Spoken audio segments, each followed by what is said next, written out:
My name is Hannah, and I'm 34 years old. I never thought I'd be sitting here, telling this story to anyone who would listen. But sometimes, the weight of silence becomes too heavy to carry alone, and the truth needs to find its way into the light. Before I continue my story, let me know where you are watching from in the comment below, and if you enjoy revenge stories, hit that subscribe button for more stories like mine. Thank you and enjoy listening. I used to believe that family was everything, that the people who shared your blood would always have your back, no matter what storms life threw your way. I believed that love meant protection, that marriage meant forever, and that my younger sister Mia was my best friend in the whole world. I was wrong about all of it. Mia is 3 years younger than me, and growing up, we were inseparable. While other siblings fought and competed, we were each other's champions. When she struggled with math in high school, I stayed up late helping her with homework. When I was nervous about my wedding day, she held my hand and told me I looked beautiful. When she went through her messy breakup with her college boyfriend, I let her cry on my couch for weeks and fed her ice cream until she smiled again. I thought we had the kind of bond that nothing could break. I thought she loved me the way I loved her. My husband David and I met when I was 26. He was charming, funny, and seemed to adore everything about me. Our courtship felt like something out of a romantic movie. He would surprise me with flowers, write me little notes, and make me laugh until my stomach hurt. When he proposed after 2 years of dating, I didn't hesitate to say yes. Our wedding was perfect. Mia was my maid of honor, of course. She gave a beautiful speech about how happy she was to see me with someone who loved me so completely. David's best man talked about how David couldn't stop talking about me, how he'd finally found the one. I remember looking around that room, filled with everyone I loved, and feeling like the luckiest woman alive. The first few years of marriage were good. We bought a little house with a garden that I loved tending. David had a steady job in marketing, and I worked as a nurse at the local hospital. We talked about having children, maybe getting a dog, planning vacations we'd take when we saved enough money. It wasn't perfect, no marriages, but it was ours, and it felt solid. Mia was always around. She lived about 20 minutes away and would drop by several times a week. Sometimes she'd bring dinner, sometimes she'd just want to chat or watch a movie with us. David seemed to enjoy her company, which made me happy. I loved seeing the two most important people in my life get along so well. Looking back now, I can see the signs I missed. The way Mia would text David directly instead of asking me to pass along messages. How she always seemed to know his work schedule better than I did. The inside jokes they developed that I wasn't part of. How she would sometimes change the subject quickly when I walked into a room where they were talking. But I trusted them both completely. It never occurred to me to be suspicious. Why would it? Mia was my sister, my best friend. David was my husband, the man who promised to love and honor me. The idea that they might betray me in the worst possible way was so far from my mind that I couldn't see what was right in front of me. The discovery came on a Tuesday in March, almost exactly 3 years after our wedding. I had been working the night shift at the hospital and came home around 7 in the morning, exhausted and looking forward to sleeping until noon. I pulled into our driveway and noticed Mia's car parked down the street, which was odd. She never came by that early, and why wouldn't she park in our driveway like she always did? I sat in my car for a moment, trying to make sense of it. Maybe she had car trouble and had to park there? Maybe she came by to surprise us with breakfast? I gathered my things and walked toward the house, my mind already moving on to other things. I opened the front door quietly, not wanting to wake David if he was still sleeping. The house was silent, but I could hear soft voices coming from upstairs. I smiled, thinking maybe Mia had brought coffee and they were chatting in the kitchen. But as I climbed the stairs, the voices got clearer and my blood turned to ice. They were coming from our bedroom. I stood frozen on the landing, my hand gripping the banister, so tightly my knuckles went white. The voices were soft, intimate, loving. I heard David laugh, the same laugh he used to save for me. I heard Mia's voice, tender in a way that made my stomach drop. I don't remember walking to the bedroom door. I don't remember turning the handle. But suddenly I was standing in the doorway, looking at my husband and my sister in our bed, wrapped around each other like lovers who had been together for years. They looked up at me with expressions I'll never forget. Not guilt, not shame, not even surprise. They looked at me like I was the one who didn't belong there. "Hannah," David said, sitting up slowly. "You're home early." That was it. No apology, no explanation. Just an observation about my schedule. Mia pulled the sheet up to cover herself, but she didn't look away from me. "We need to talk," she said quietly. I turned around and walked out of the house. I got in my car and drove to the hospital parking lot, where I sat for 3 hours trying to understand what I had just seen. My mind kept rejecting the reality of it, insisting that there had to be some other explanation. Maybe I was hallucinating from exhaustion. Maybe I had walked into the wrong house. Maybe this was all a terrible nightmare. But deep down, I knew the truth. My sister and my husband were having an affair. And from the comfortable way they had been together, it wasn't new. When I finally went back home, Mia's car was gone. David was in the kitchen, making coffee like it was any other morning. "How long?" I asked. He didn't pretend not to understand. "About a year," he said. A year. A full year of lies, of betrayal, of them sharing intimate moments while I worked night shifts to help pay our mortgage. A year of family dinners where they sat across from each other, sharing secret looks while I served the food I had cooked for all of us. "Do you love her?" I asked. He was quiet for a long time. Then he nodded. "More than me." Another long pause. "It's different," he said finally. That's when I started crying. Not the dramatic sobbing you see in movies, but the quiet, heartbroken tears of someone whose world has just collapsed. I cried because my marriage was over. I cried because my sister had betrayed me. But mostly, I cried because I realized that the life I thought I was living had been a lie for so long. David moved out that week. He didn't fight me on anything. Not the house, not the belongings, not the divorce terms. I think he was relieved that it was finally in the open. Mia tried to call me dozens of times, but I couldn't bring myself to answer. What was there to say?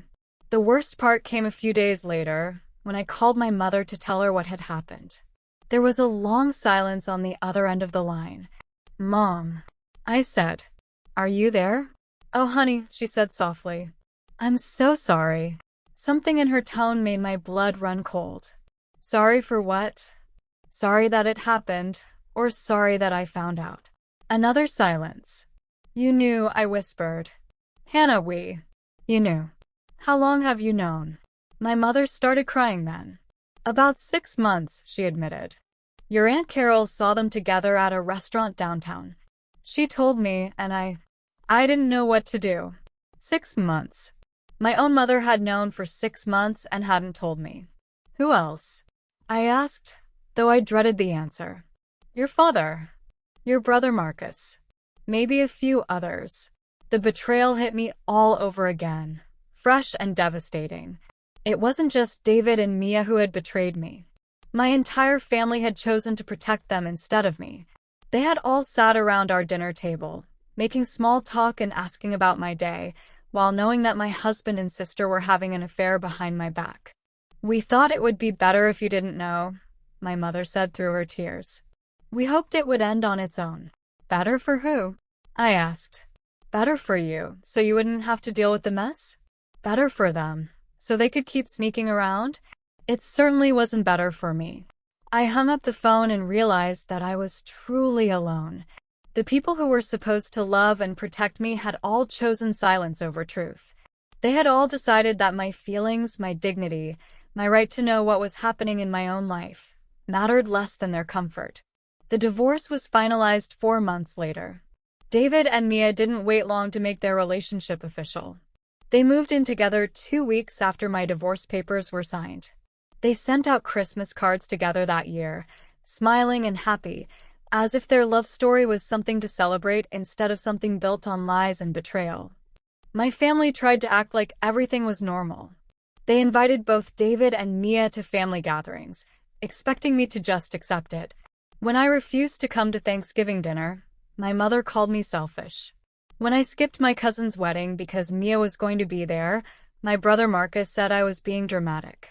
They wanted me to get over it, to forgive and forget, to pretend that what had happened was just an unfortunate mistake instead of a deliberate betrayal that had destroyed my life.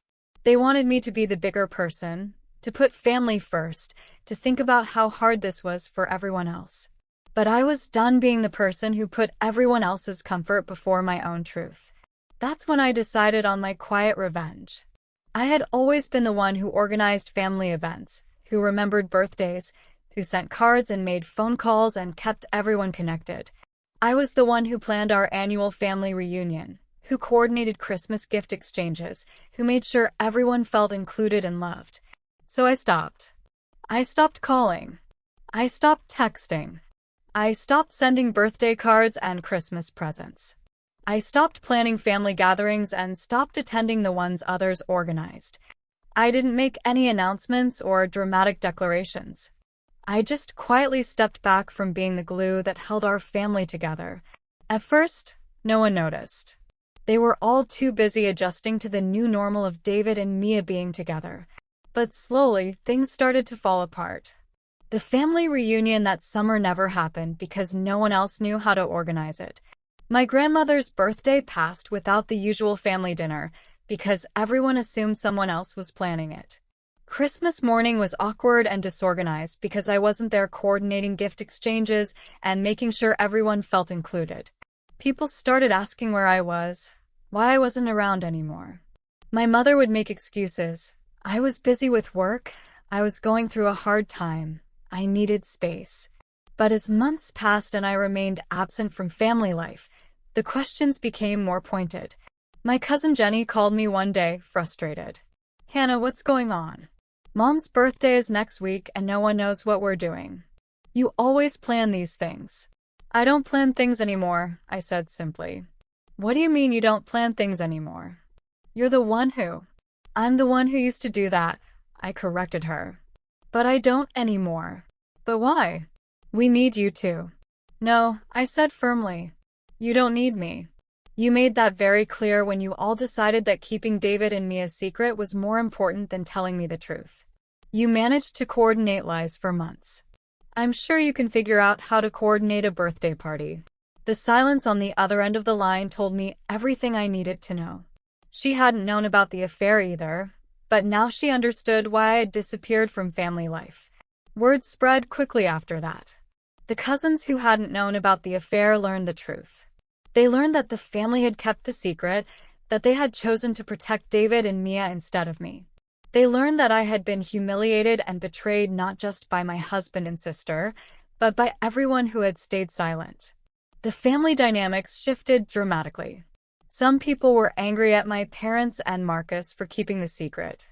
Others were angry at David and Mia for putting everyone in that position. Everyone was angry at me for disrupting the family by withdrawing my emotional labor. But I didn't care about their anger anymore. For the first time in my life, I was putting myself first. I used the time I had spent managing family relationships to focus on rebuilding my own life. I started seeing a therapist who helped me understand that what had happened to me was not just an affair, but a systematic betrayal by everyone I had trusted. I learned that my tendency to put everyone else's needs before my own had made me vulnerable to this kind of treatment. I threw myself into my work at the hospital, taking on extra shifts and specializing in trauma care. Helping other people through their worst moments gave me perspective on my own healing. I bought new furniture for the house, getting rid of everything that reminded me of David. I planted a new garden with flowers I chose just for myself. Slowly, I began to build a life that was truly mine. The family gatherings that did happen without me were apparently tense and uncomfortable. Without me there to smooth over conflicts and make sure everyone felt included, old resentments surfaced. Arguments broke out. People left early. The harmony that I had worked so hard to maintain revealed itself to be largely dependent on my emotional labor. My brother Marcus called me about a year after the divorce, frustrated and exhausted. "Hannah, you have to come back," he said. "Everything is falling apart. No one talks to each other anymore." Mom and Dad are fighting with Mia about the whole situation. The family is breaking up. The family broke up the day you all decided to lie to me, I replied calmly. I'm just no longer working to hold the pieces together. But we're family, he said desperately. Family forgives. Family also tells the truth, I said. Family protects each other. Family doesn't let someone live a lie for months because it's more convenient than dealing with the mess. You all made your choice about what kind of family we were going to be. I'm just living with the consequences of that choice. He was quiet for a long time. Then he said, I'm sorry. We should have told you. It was the first real apology I had received from anyone in my family. It felt good to hear it, but it didn't change anything. Trust, once broken so completely, doesn't repair easily. 2 years have passed since that terrible Tuesday morning when my world fell apart. David and Mia are still together, though I've heard through mutual friends that their relationship is rocky. Apparently, a romance built on betrayal doesn't translate well into a stable partnership. Who would have thought? My family has slowly begun to adapt to functioning without me as their emotional coordinator. Some relationships have improved. Without me there to smooth things over, people have had to learn to communicate directly with each other. Other relationships have fallen apart entirely, revealing that they were only being maintained through my efforts. Mia has tried to reach out to me several times. She sends cards on my birthday and holidays, always with long letters begging for forgiveness and a chance to rebuild our relationship. She talks about how sorry she is, how much she misses me, how she made a terrible mistake, but she never mentions giving up David. She wants forgiveness without consequences, reconciliation without sacrifice. She wants me to accept her new life and find a way to be happy for her. She wants things to go back to the way they were, except with her married to my ex-husband. I keep the cards in a box in my closet, but I don't respond to them. Some wounds are too deep for apologies to heal. My parents have been more persistent. They call regularly, invite me to events, send me pictures of family gatherings I've missed. They've stopped inviting David to family functions, a small gesture that means something, though it came 2 years too late. They've started going to counseling to understand their role in what happened. Last month, my mother came to my house unannounced. She stood on my doorstep crying, begging me to let her back into my life. I made a terrible mistake, she said. We all did. But you're my daughter, and I love you, and I can't lose you forever. I let her in, and we talked for hours. Really talked, probably for the first time in years. She told me how scared she had been when Carol told her about the affair, how she had hoped it would end before I found out, how she had convinced herself that protecting me from the truth was the same thing as protecting me from pain. I see now that it wasn't protection, she said. It was cowardice. We were all cowards, and you paid the price for our cowardice. I appreciated her honesty, but I wasn't ready to forgive. Not yet. Maybe not ever. I need you to understand something, I told her. The affair hurt, but what you all did hurt worse. David and Mia betrayed their vows to me, but you betrayed something deeper. You betrayed the trust of a lifetime. You made me question everything I thought I knew about love and family and loyalty. She nodded, tears streaming down her face. I don't know if I can ever trust any of you again, I continued. And I don't know if I want to try. The person I was before, the person who would sacrifice her own feelings to keep everyone else comfortable, she's gone. She died that Tuesday morning when I realized that everyone I loved had been lying to me. My mother stayed for dinner that night, and we talked about safer things, my work, her garden, books we had been reading. It felt strange but not entirely unpleasant to have her in my space again. When she left, she hugged me tight and whispered, I'll keep trying. Even if it takes forever, I'll keep trying. I don't know what the future holds for my family relationships. Some days, I miss the closeness we used to have. Other days, I'm grateful for the peace that comes with distance from people who hurt me so deeply. What I do know is that I've learned to value truth over comfort, authenticity over harmony. I've learned that protecting myself is not selfish, that setting boundaries is not cruel, and that some betrayals are too profound to simply forgive and forget. I've also learned that revenge doesn't always look like anger or retaliation. Sometimes, the most powerful revenge is simply refusing to continue patterns that don't serve you. Sometimes, the most radical thing you can do is stop performing emotional labor for people who don't value it. My quiet revenge was withdrawing the energy I had been pouring into maintaining relationships with people who had betrayed me. I stopped being the person who held everything together, and in doing so, I revealed how much work I had been doing to maintain a family that didn't protect me when I needed them most. The family that exists now is smaller, more fractured, but perhaps more honest. The people who remain in my life have had to prove that they value me for more than what I can do for them. The relationships that have survived are more equal, more authentic, built on mutual respect rather than one-sided emotional labor. I'm 34 years old, and I'm building a life that is completely my own. I'm dating again, slowly, carefully, with better boundaries than I had before. I'm building friendships with people who have never known the version of me that prioritized everyone else's comfort over my own truth. Some nights, I still wake up angry about what was taken from me. The years of marriage that were built on lies. The sister relationship that I thought was real but was apparently conditional on my ignorance. The family trust that was shattered by cowardice disguised as protection. But most days, I wake up grateful. Grateful that I found out the truth, even though it was painful. Grateful that I learned to value myself enough to walk away from people who didn't value me. Grateful that I discovered my own strength, my own voice, my own worth.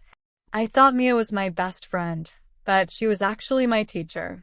She taught me that love without respect is meaningless, that loyalty has to go both ways, and that sometimes the most loving thing you can do for yourself is refuse to accept unacceptable treatment. The quiet revenge I chose turned everything upside down, just like the betrayal did. But this time, I was the one in control of the destruction. This time, I was the one who decided what would be rebuilt and what would stay broken. Thank you for listening to my story. If you were inspired, please let me know in the comment section. And also, if you have a story you want to be shared on this channel, kindly drop it in the comment section.